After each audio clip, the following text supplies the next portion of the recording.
আমার ভিডিওতে আমি জেনারেলি কোনো খবর 100% কনফার্ম হওয়ার পরই আপনাদেরকে দিই, কিন্তু এখন যে সিচুয়েশানটা রয়েছে তাতে কিছু খবর আমি পাচ্ছি এবং সোর্সটা কিছুটা হলেও রিলায়েবল। তবে বিষয়টা 100% কনফার্ম নয়, অনেক কিছু ব্যাপার আছে, অনেক কিছু সিচুয়েশান আছে যার জন্য ডিসিশানটা হয়তো চেঞ্জ হয়েও যেতে পারে। মানে খবরটা আপনাদের পরে মনে হতে পারে বাবা আপনি বললেন মিলল না তো। তাই আগে থেকেই বলে দিচ্ছি যে এটা 100% কনফার্ম খবর নয়, তবে রিলায়েবল সোর্স থেকে আসা একটা খবর। খবরটা মূলত আইএসএল কেন্দ্রিক এবং আপনারা চারপাশে যে খবরগুলো শুনছেন বা যেটা হতে চলেছে, যেটার সম্ভাবনা রয়েছে সেই দিকেই ইঙ্গিত করছে। সেটা হচ্ছে আইএসএল এবছর জানুয়ারি মাস থেকে শুরু হতে চলেছে এরকম একটা খবর পাওয়া যাচ্ছে। এবং ক্লাব জোট, যেটার কথা আপনারা বারবার শুনছিলেন যে ক্লাবগুলো মিলে একটা কনসোর্টিয়াম তৈরি করবে এবং সেই কোম্পানি বা সেই বডি আইএসএলটাকে চালাবে এবং ক্লাবেদের তাতে অংশীদারি থাকবে।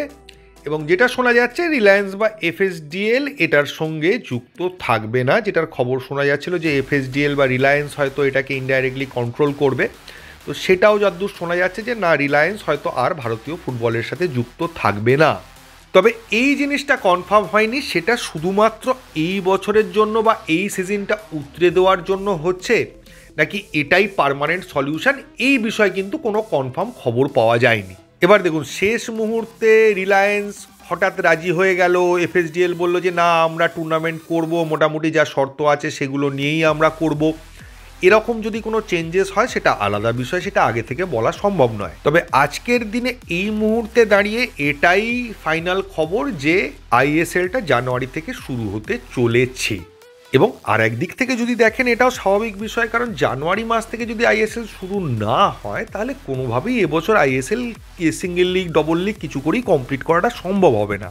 আর কম ম্যাচ খেলিয়ে লিগ শেষ করে দিলে প্রবলেম হবে এএফসির গাইডলাইনে। তাদের কিন্তু একটা গাইডলাইন আছে যে মিনিমাম এতগুলো ম্যাচ খেলতে হবে, সেটা ওই কয়েক মাসের মধ্যে কোনো রকমে শেষ করে দিলে, একটা করে লিগ খেলিয়ে শেষ করে দিলে আমার মনে হয় কিন্তু সেই ক্রাইটেরিয়াটা ফুলফিল হবে না।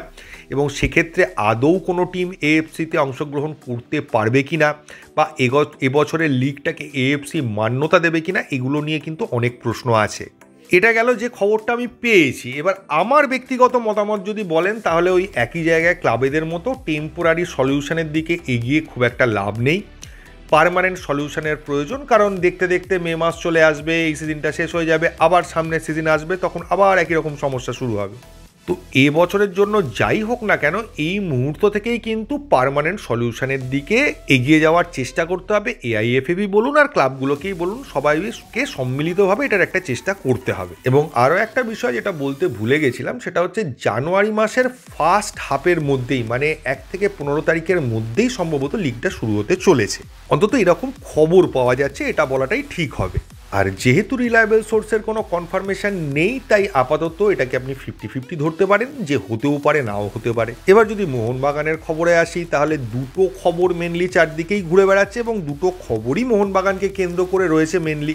প্রথমত হচ্ছে সার্জিও লোবেরা এসে গেছেন, তিনি সম্ভবত আজকে থেকেই অনুশীলনে যোগ দেবেন বা বাকিদেরকে অনুশীলন করাবেন।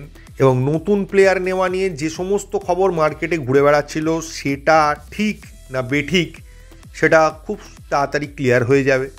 আর দিমিকে নিয়ে যে খবরটা পাওয়া যাচ্ছে সেটা হচ্ছে দিমি কিন্তু একটা আপ্রাণ চেষ্টা করছে, কারণ দিমি নিজেও বুঝতে পারছে যে হয়তো এক্ষুনি তাকে টিম থেকে বাদ দেওয়া না হলেও ভবিষ্যতে বা এই সিজনের শেষে তাকে বাদ দেওয়ার কিন্তু একটা সম্ভাবনা ভালো রকমভাবে তৈরি হয়েছে।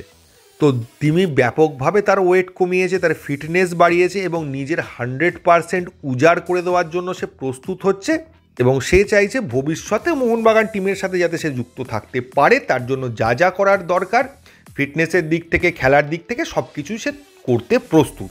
এবার কতটা সে করতে পারবে সেটা তো ম্যাচেই বলে দেবে, যখন সে ম্যাচে পারফর্ম করবে। তার আগে প্র্যাকটিসে কি করলো বা কতটা ওয়েট কমালো সেটা ফ্যাক্টর হবে না। এবং দিমির খবরটা বাইরে বারবার আসছে এটা ঠিকই, কিন্তু অ্যাকচুয়ালি মোহনবাগানের প্রত্যেকটা প্লেয়ারই কিন্তু নিজেদেরকে উজাড় করে দেওয়ার একটা চেষ্টা করছে। কারণ নতুন কোচ তিনি এবছরে লিগ জিতে যদি কন্টিনিউ করেন বা না করেন, এবছরের পারফরমেন্সটা সামনের বছরের টিম সিলেকশনের ক্ষেত্রে কিন্তু একটা ভাইটাল এফেক্ট ফেলতে পারে। তাই প্রত্যেকটা প্লেয়ার চাইবে তারা মাঠে নেমে অন্তত নিজেকে প্রমাণ করতে।